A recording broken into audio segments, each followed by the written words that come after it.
Guardians of Metal Entertainment Worldwide. I am here with Devin Townsend of Devin Townsend Project. Thank you for doing this interview with us today. You're welcome. Thanks for doing it. Oh, no problem.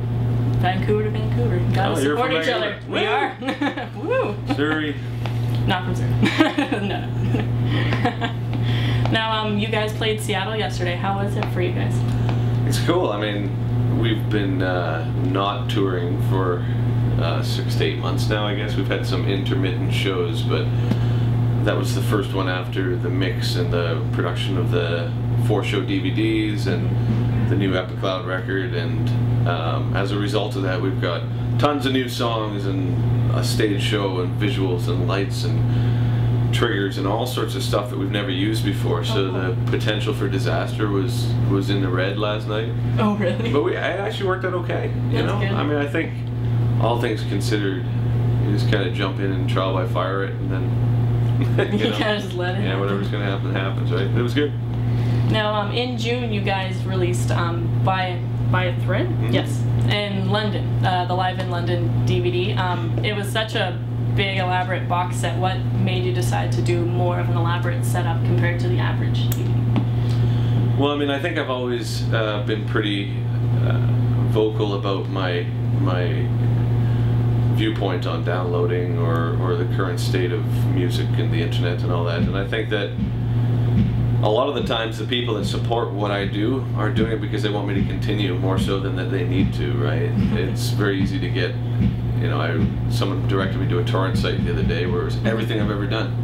Oh, wow. For one click, right? Wow. And people say, well, what do you feel about that? And I'm like, well, ultimately I'm making it for people to hear. Yeah. And so that's fine. But at the same time I do have to pay my rent, and I do have to, you know, to be on tour is really expensive. So when it comes time to making products or box sets or whatever, we want to make them really cool, the coolest that we can do with the budget that we have. So when people buy it or are willing to spend money on this stuff, it's cool, right?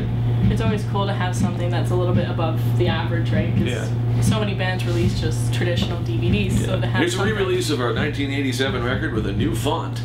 Exactly. No, I think it's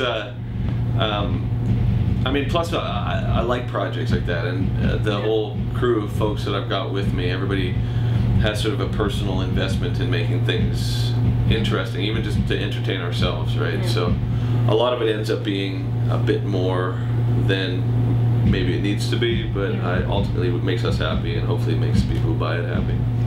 Now with Epicloud, I hope this isn't repeating too much. What kind of inspiration or ideas really inspired Epicloud this time around compared to previous albums? Well, I don't spend a great deal of time thinking about the motivations. I think about the themes, and I think about the circumstances that lead me to being inspired by it, and that ultimately, well, usually becomes the lyrical content. But in terms of being inspired by something directly, I would say Epicloud is, well, maybe inspired by the fact that deconstruction was something that I thought was my metal resurfacing. Yeah. And I did think it was a really kind of cool, heavy record, and overall people liked it, I think, but the sort of the metal elite were confused by some of the sentiments on it and the story and the humor and all this. So, but for me, it's exactly what I wanted to say, so I never felt embarrassed by it, but at the same time I also felt, well, that's actually kind of liberating, because if you're not invited into that club any longer, unless you do a certain thing, which I have no intention of doing, well then fuck it, I'll just make a pop record, right? Because I really like that type of music. I've always liked that type of music, and I think one of the biggest hurdles I've had to get over as an artist, if you want to call it that, is I really do like pop stuff. I really like that. I like country stuff. I like all sorts of music. And to deny yourself the opportunity to make those statements based on whether or not it's going to be accepted, it doesn't make a lot of sense to me at this age, right? Yeah. So. Well, you got to do what you love, and if you start to not love it the same anymore, having all that range of musical taste, it definitely inspires. Well, yeah, and I mean, it's definitely not a conscious thing, like, oh, I think next I'm going to make a pop record, and then after that we'll make a jazz record. Jazz record, yeah, sure. I mean, it's more about once I'm finished one project, I'm sick of it. I've just been working on it for months. I don't want to hear that anymore, right? Like I remember finishing Ghost, and it took a lot of effort to make that as quiet as it was. And I was so sick of listening to things quietly, I was like, okay, now I want to make something crazy, right? Yeah. So I made Deconstruction. Then after that, because it was so random and the song structures were so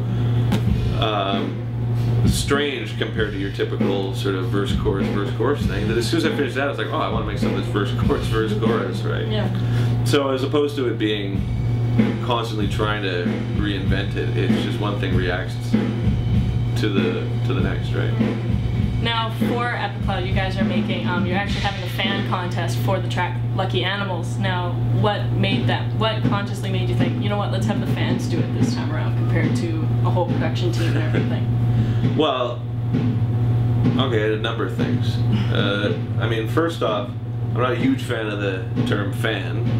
Sure. Because, you know, it implies a sort of 80s hierarchy that I, you know, sure. hopefully try and avoid, right? But I think people who have supported what I do have allowed me to do things that I'm very grateful for, and without the audience, none of us can do this, right? And so, in a way,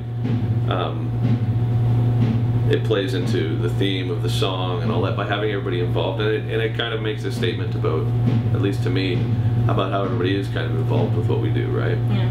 And on the other hand, we had the budget for one video, and we wanted to do two.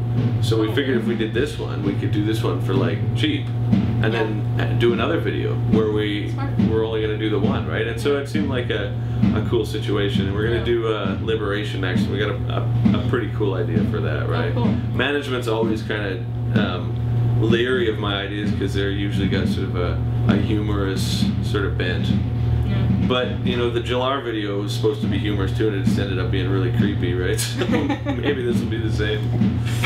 Yeah, no, I'm surprised because I watched the thing on YouTube where you kind of make the video on YouTube where you kind of made the introduction of the fan contest. So yeah, and I danced like an idiot, right? That I was laughing, and I'm like, that should be the video right there, just watching Devin dance for like 5-6 minutes. I think the people who are interested in it at this point might get a kick out of it, but I think anybody who's not heard it would be like, oh, it's this idiot.